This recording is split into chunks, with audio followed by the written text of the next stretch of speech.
Quem sou eu? No nosso último vídeo, nós desbravamos o mecanismo da mente e entendemos como ela se torna uma máquina de ruminação, tentando apagar o fogo do passado, jogando gasolina. Você aprendeu que onde a sua atenção foca, a energia flui, e que muitas vezes o seu pensamento é o próprio combustível que mantém a dor viva. Mas, se a mente é essa estrutura que cria narrativas e valida ilusões até transformá-las em prisões, quem é você nisso tudo? Se você consegue observar o pensamento, você não pode ser o pensamento. Se você consegue ver a tempestade, você não é a chuva. Hoje, vamos dar o próximo passo nessa jornada de despertar. Vamos olhar para trás das grades dessa prisão mental para questionar a construção mais complexa da sua cabeça. Aquela imagem, aquela história e aquele sofrimento que você se acostumou a chamar de mim. Seja bem-vindo ao Transcenda o Holograma e o personagem que você chama de eu. Personagem que você chama de eu. A identificação silenciosa. Você percebeu a dor. Agora é hora de olhar para algo mais delicado. O personagem. Aquilo que você chama de eu não surgiu do nada. Ele foi construído, não por vaidade, não por escolha, mas por necessidade. O eu não é origem, é resposta. O senso de eu não nasce pronto. Ele se organiza. Cada experiência deixa marcas. Cada ameaça molda reações. A mente aprende rápido. Isso dói. Isso é perigoso. Isso precisa ser evitado. A partir daí, o eu começa a se formar como resposta adaptativa. O personagem como mecanismo de sobrevivência. O personagem psicológico não é falso. Ele é funcional. Ele surge para proteger, antecipar, controlar, evitar repetição da dor. Ser forte, ser frio, ser agradável, ser agressivo. Nenhuma dessas máscaras é aleatória. Todas são estratégias. Como a identidade se cristaliza. O problema não é o personagem existir, é ele se tornar fixo. Quando a mente repete um padrão, ela passa a chamá-lo de identidade. Eu sou assim. Eu sempre fui assim. Esse é o meu jeito. Nesse ponto, o mecanismo vira estrutura. A defesa disfarçada de personalidade. Grande parte do que você chama de personalidade é defesa automatizada. Reações rápidas, opiniões rígidas, limites exagerados. Não porque você escolheu, mas porque a mente aprendeu e esqueceu de atualizar. A fragmentação interna. O personagem raramente é único. Ele se divide. Um eu para o trabalho, outro para relações, outro para a solidão. Cada fragmento acredita ser o verdadeiro. E o conflito interno nasce daí. O apego à autoimagem. Com o tempo, a mente passa a proteger o personagem. Qualquer questionamento é sentido como ataque. Não ao comportamento, mas à existência. Por isso é tão difícil mudar. Não é resistência, é medo de desaparecer. Quando defender o eu vira sofrimento. O sofrimento psicológico aumenta quando a vida desafia a autoimagem. Quando algo contradiz quem você acredita ser, a mente entra em conflito e luta. O personagem não quer verdade, quer continuidade. A mente não busca verdade, busca coerência interna. Ela prefere estar errada do que perder a narrativa. Por isso o personagem se repete mesmo quando dói.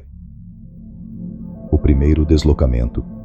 O início da lucidez não é destruir o personagem, é vê-lo. Sem combate, sem julgamento, apenas observação. Quando você vê o personagem, algo já não está mais dentro dele. Observe com honestidade. Quanto do que você chama de eu é presença? O ciclo que mantém a dor viva. Não é azar, é mecanismo. Se você sofre repetidamente, isso não é coincidência. É um ciclo. E ciclos não precisam de intenção, apenas de repetição. O ciclo básico da mente. Tudo começa com um pensamento, quase sempre automático. Esse pensamento gera uma emoção. A emoção exige reação. A reação reforça o pensamento. Pensamento para emoção, para comportamento para reforço. O ciclo se fecha. Porque a mente repete o que dói. A mente não diferencia prazer de dor. Ela diferencia conhecido de desconhecido. O conhecido parece seguro, mesmo que machuque. Por isso padrões dolorosos se repetem. A memória emocional como comando. A memória emocional não é lembrança, é comando. Ela informa a mente. Isso já aconteceu. Cuidado, mas o alerta vira prisão quando nunca é revisado. A ilusão de escolha. Você acredita que escolhe pensamentos. Na maioria das vezes, eles surgem, e você reage. Isso não é fracasso moral, é condicionamento. O sofrimento como identidade em movimento. Quando o ciclo se repete por anos, ele vira estilo de vida. A pessoa não percebe mais o ciclo. Ela chama isso de vida. Porque pensar não resolve. Pensar sobre o ciclo acontece dentro do próprio ciclo. É tentar apagar fogo com fogo, mas análise não dissolve condicionamento. O papel do cansaço. A maioria das rupturas não vem da compreensão, vem da exaustão. A mente cansa de sustentar e falha. O intervalo, a falha do sistema. Nesse cansaço, surge um intervalo, um espaço entre estímulo e reação. Esse espaço sempre existiu, mas agora é percebido. A observação que quebra o ciclo. Quando o ciclo é visto em tempo real, ele perde força. Não porque foi combatido, mas porque foi revelado. O ciclo depende de inconsciência. O fim do automatismo. A emoção ainda surge. O pensamento ainda aparece. Mas a reação não é automática. O ciclo começa a enfraquecer. Encerramento. A transição. Você não está quebrando o ciclo. Você está saindo dele. No próximo episódio, vamos olhar diretamente para o medo mais profundo da mente. O medo de não ser ninguém sem a história. O limite do questionamento. Agora que você já viu a dor, já viu o personagem, já viu o ciclo, agora chegamos ao ponto onde quase todos recuam. Não por falta de compreensão, mas por medo. Um medo silencioso, profundo, raramente nomeado. O medo de não ser ninguém. O medo que sustenta o ego. O ego não se sustenta apenas pela dor. Ele se sustenta pelo medo do vazio. Enquanto houver algo para ser, há referência. Mas quando a identidade começa a ser questionada, a mente entra em pânico.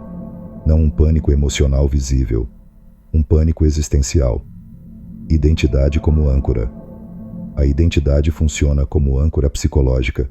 Ela diz: eu sei quem sou, eu sei onde estou, eu sei como agir.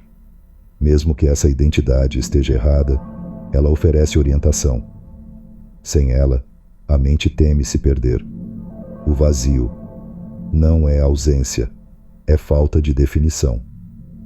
O vazio não é nada, é espaço sem forma. Mas a mente associa espaço sem forma à morte psicológica. Ela confunde não saber quem é com deixar de existir. Por que questionar dói mais que sofrer? Sofrer é familiar. O vazio, não. Por isso a mente prefere repetir a dor a abandonar a narrativa. A dor é conhecida. O vazio é indeterminado, e a mente odeia o indeterminado. O momento em que a mente se agarra. Quando a identidade começa a enfraquecer, a mente reage. Ela intensifica pensamentos, cria urgência emocional, reforça narrativas antigas. Não é regressão, é defesa. O apego, a história como sobrevivência. A história não é apenas memória, é sustentação. Sem história, o personagem perde chão, e a mente interpreta isso como ameaça real. O silêncio. como ameaça. O silêncio interno não é relaxante no início, ele é inquietante. Sem ruído mental, não há referência. E a mente tenta preencher. O medo de ser nada. O medo não é de morrer fisicamente, é de não ser nada do ponto de vista psicológico, de não ter rótulo, de não ter história, de não ter papel. O paradoxo central. A mente teme o vazio sem perceber que ela mesma é vista a partir dele. Aquilo que observa o medo não pode ser o medo. O primeiro vislumbre do espaço. Em raros momentos, a resistência cede, e algo aparece, não como conceito, mas como presença, sem forma, sem nome. O ego, como ruído de fundo. O ego não desaparece, ele perde centralidade, ele continua falando, mas não define. A dor sem identidade. A dor ainda pode surgir, mas sem a identidade que a sustenta, ela não se fixa, ela atravessa. O medo começa a perder a autoridade. Quando o medo é visto, ele não comanda, ele aparece e passa, à beira do vazio. Neste ponto, não há resposta reconfortante, há apenas clareza. O limite do questionamento. Agora que você já viu a dor, já viu o personagem, já viu o ciclo, agora chegamos ao ponto onde quase todos recuam. Não por falta de compreensão, mas por medo. Um medo silencioso, profundo, raramente nomeado. O medo de não ser ninguém. O medo que sustenta o ego. O ego não se sustenta apenas pela dor. Ele se sustenta pelo medo do vazio. Enquanto houver algo para ser, há referência. Mas quando a identidade começa a ser questionada, a mente entra em pânico. Não um pânico emocional visível, um pânico existencial. Identidade como âncora. A identidade funciona como âncora psicológica. Ela diz: eu sei quem sou, eu sei onde estou, eu sei como agir. Mesmo que essa identidade esteja errada, ela oferece orientação. Sem ela, a mente teme se perder. O vazio não é ausência, é falta de definição. O vazio não é nada, é espaço sem forma. Mas a mente associa espaço sem forma à morte psicológica. Ela confunde não saber quem é com deixar de existir. Por que questionar dói mais que sofrer?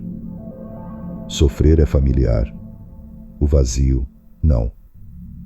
Por isso a mente prefere repetir a dor a abandonar a narrativa.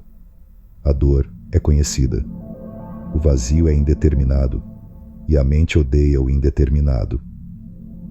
O momento em que a mente se agarra. Quando a identidade começa a enfraquecer, a mente reage. Ela intensifica pensamentos, cria urgência emocional, reforça narrativas antigas. Não é regressão, é defesa. O apego, a história como sobrevivência. A história não é apenas memória, é sustentação. Sem história, o personagem perde chão, e a mente interpreta isso como ameaça real. O silêncio, como ameaça. O silêncio interno não é relaxante no início, ele é inquietante. Sem ruído mental, não há referência.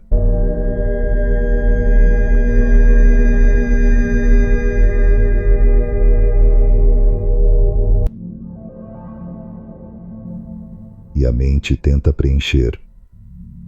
O medo de ser nada.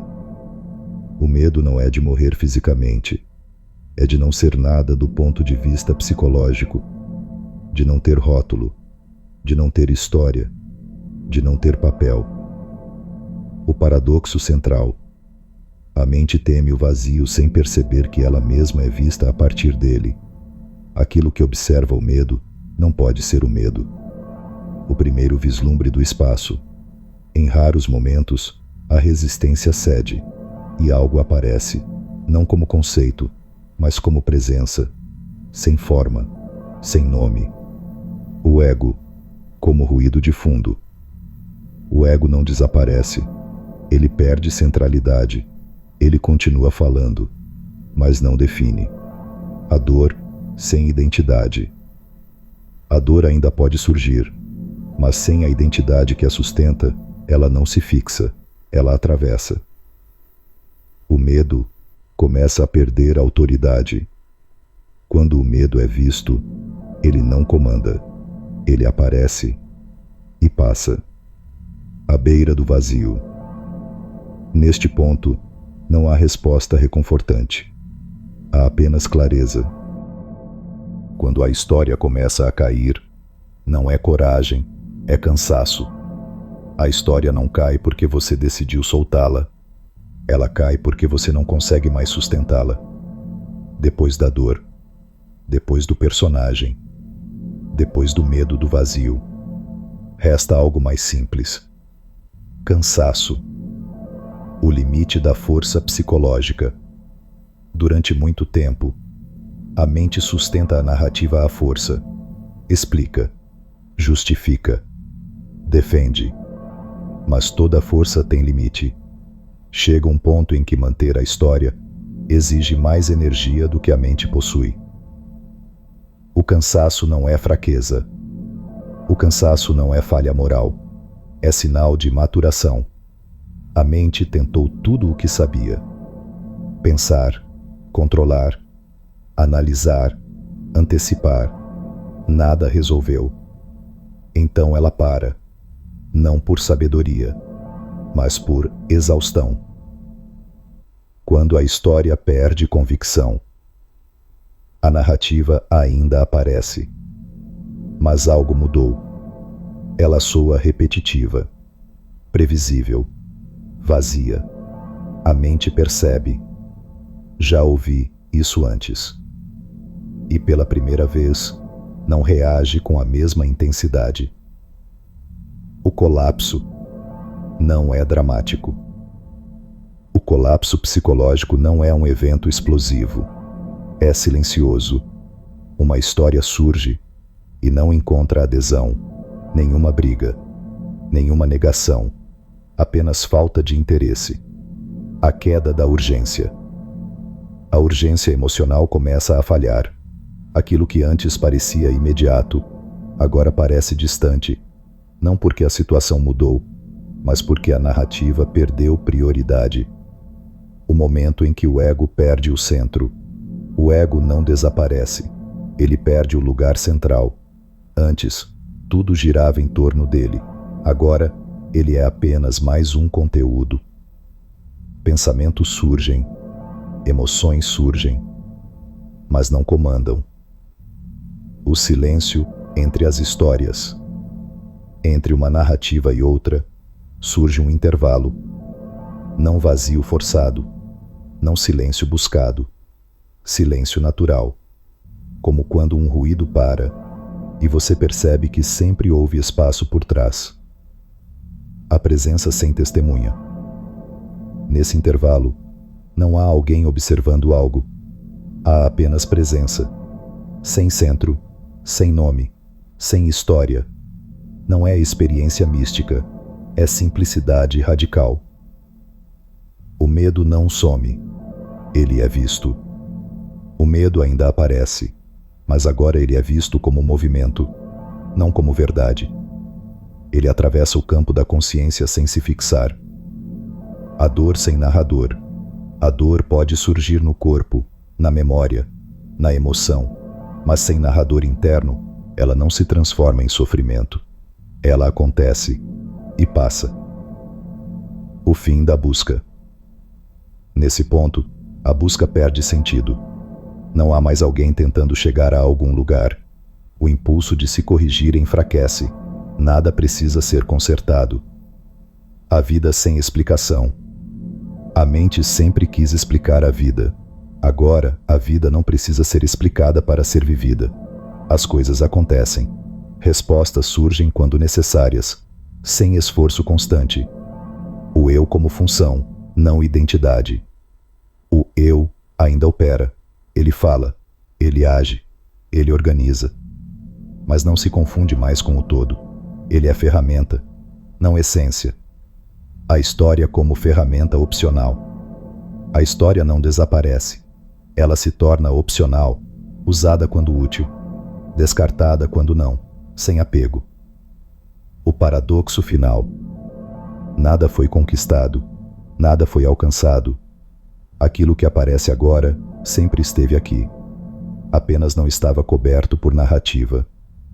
O limiar final. Neste ponto, não há ensinamento, não há técnica, há apenas clareza silenciosa. Nos próximos capítulos vamos observar o que permanece quando o ego já não ocupa o centro, não como conceito, mas como vivência.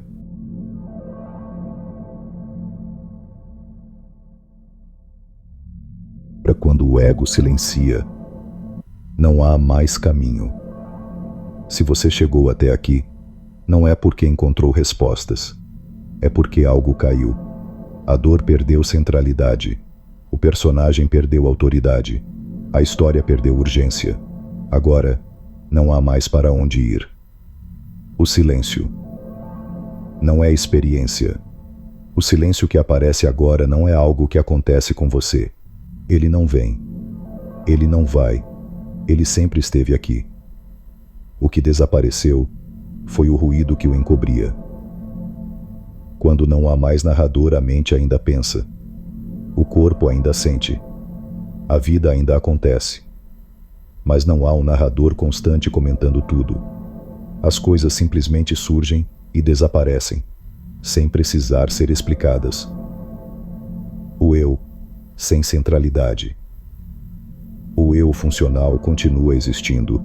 Ele responde, ele age, ele organiza, mas não ocupa mais o centro.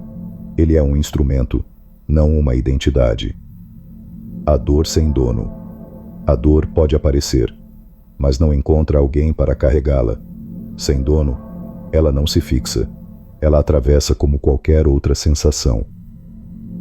A vida sem busca. A busca espiritual termina aqui.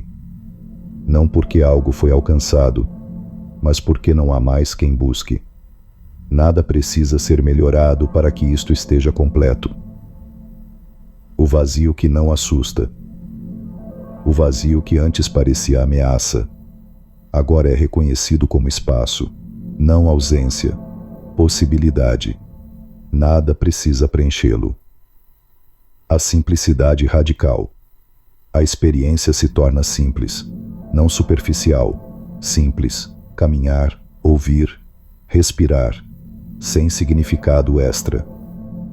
A clareza sem palavras. Não há conclusão conceitual. Qualquer tentativa de explicar já seria um retorno à história. O que é visto agora não precisa ser dito. O paradoxo final. Nada foi removido. Nada foi adicionado. Apenas cessou a confusão entre conteúdo e consciência. O que realmente sobra? O que sobra não é algo especial. É o mais comum. Presença. Aquilo que sempre esteve aqui antes da dor, antes da identidade, antes da história. Este encerramento não oferece promessas. Não leve isso como conclusão. Não transforme em crença. Apenas observe. Quando pensamentos surgirem, veja-os. Quando emoções aparecerem, sinta-as.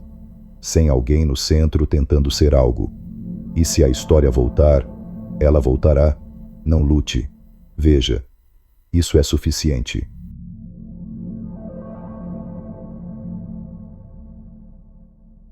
E, após esse silêncio, não há despedida. Este não é um encerramento e não é um novo começo. É apenas um ponto de pausa. A sua dor terminou. Porque não havia mais o que empurrar adiante sem transformar clareza em discurso. Não transforme isso em identidade. Não carregue como verdade pessoal. Não use como nova narrativa espiritual. Tudo isso seria apenas a história retornando por outra porta. O que foi visto não precisa ser mantido. Nada aqui precisa ser preservado. O que foi visto não se perde com o tempo, e o que se perde nunca foi essencial. Quando a mente quiser concluir, a mente vai tentar fechar isso. Criar síntese, criar aprendizado, criar explicação. Deixe.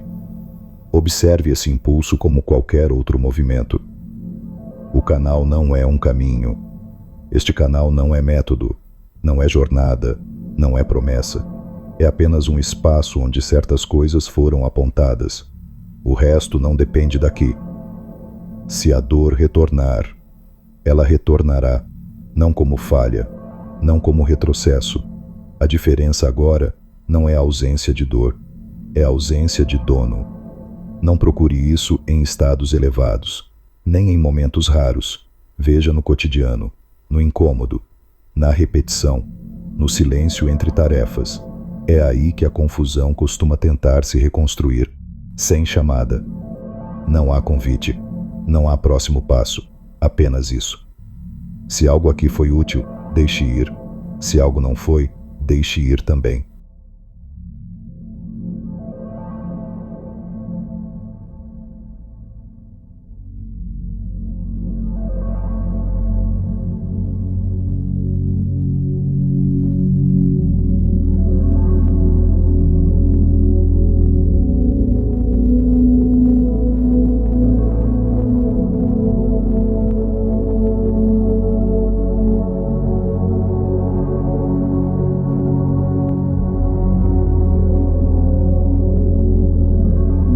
Espelhos quebram que eu fui, fragmentos dançam no vazio. O fogo sobe, a mente abrir. Quem observa lá, quem sofre.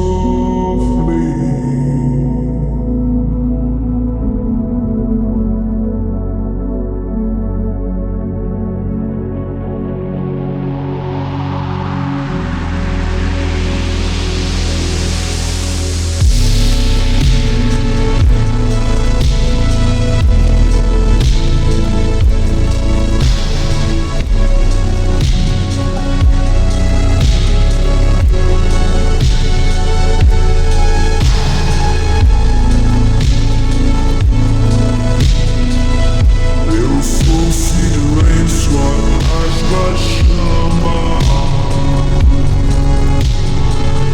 olhar que não se prende ao drama. Sou espaço entre os pensamentos. Sou eu que não tenho alma.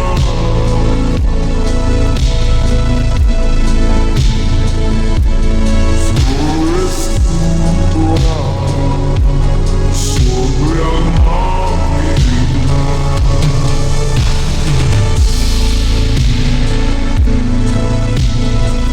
Se morro, giro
testemunha a Gênese.